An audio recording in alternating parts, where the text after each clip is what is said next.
Bismillahirrahmanirrahim. Assalamualaikum warahmatullahi wabarakatuh.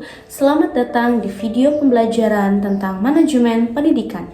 Bagaimana sebuah sekolah berjalan dengan baik dan menghasilkan siswa-siswi yang berprestasi dan menciptakan lingkungan belajar yang kondusif.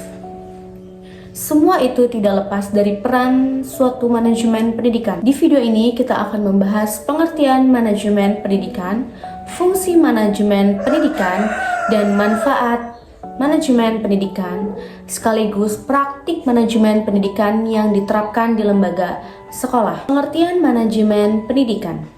Manajemen pendidikan adalah proses perencanaan, perorganisasian, pelaksanaan, dan pengawasan dalam dunia pendidikan untuk mencapai sebuah tujuan secara efektif dan efisien.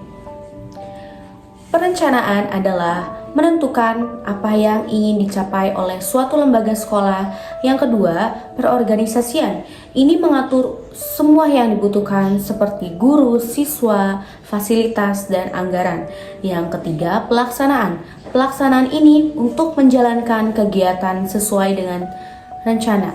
Yang keempat adalah pengawasan. Pengawasan ini untuk mengevaluasi apakah kegiatan sudah berjalan sesuai tujuan atau sesuai dengan ketentuan yang telah direncanakan.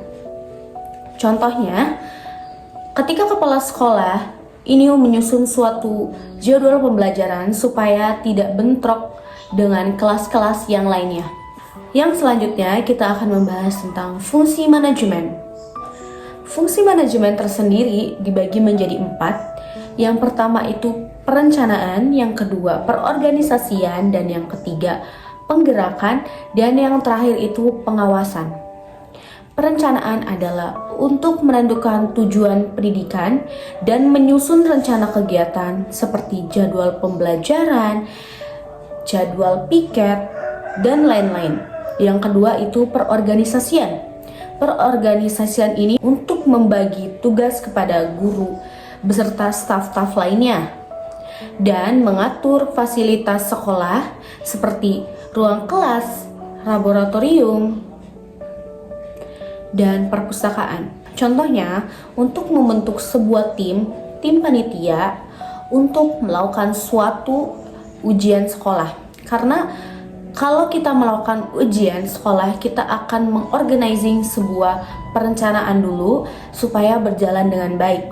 Yang ketiga adalah penggerakan. Penggerakan itu sendiri mencakup motivasi guru, siswa, dan staf untuk bekerja sesuai rencana.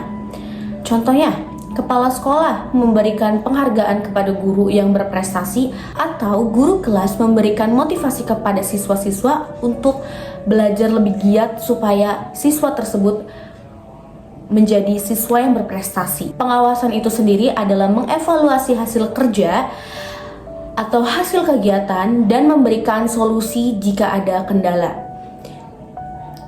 Contohnya, kita sebagai kepala sekolah mengadakan rapat setiap minggunya atau setiap harinya boleh untuk pengawasan dan memberikan evaluasi supaya permasalahan yang sebelumnya tidak terulang kembali dalam suatu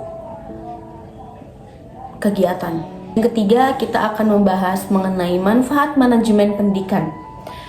Manajemen pendidikan yang baik memberikan banyak manfaat. Antara lainnya, 1. Meningkatkan kualitas belajar.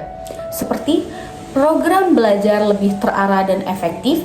Yang kedua, siswa merasa nyaman untuk belajar. Selanjutnya adalah mengoptimalkan sumber daya.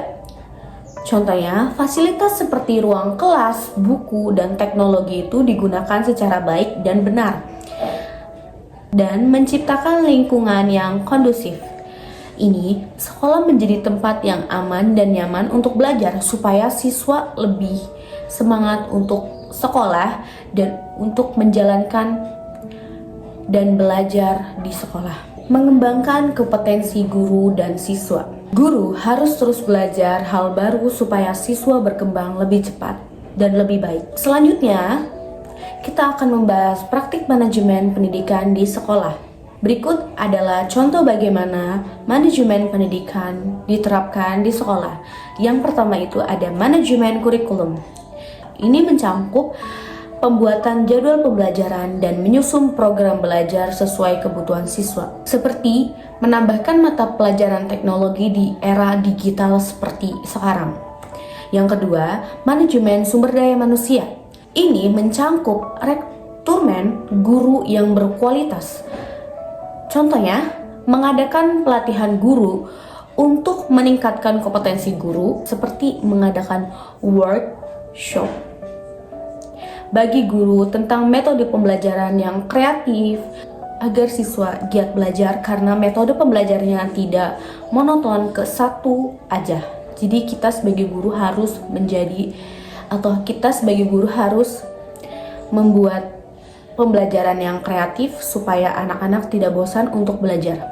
Manajemen keuangan.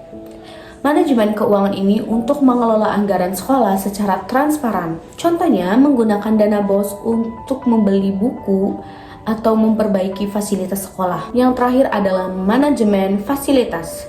Manajemen fasilitas adalah merawat sarana dan prasarana sekolah seperti kelas, laboratorium, perpustakaan, kantin, supaya terawat dengan baik. Contohnya, kalau kita meminjam buku di perpustakaan, kita harus mengembalikan seperti semula. Kesimpulan dari keseluruhan pembelajaran kali ini adalah manajemen itu sangat amat penting untuk memastikan sekolah berjalan dengan baik dan mencapai tujuan yang diharapkan.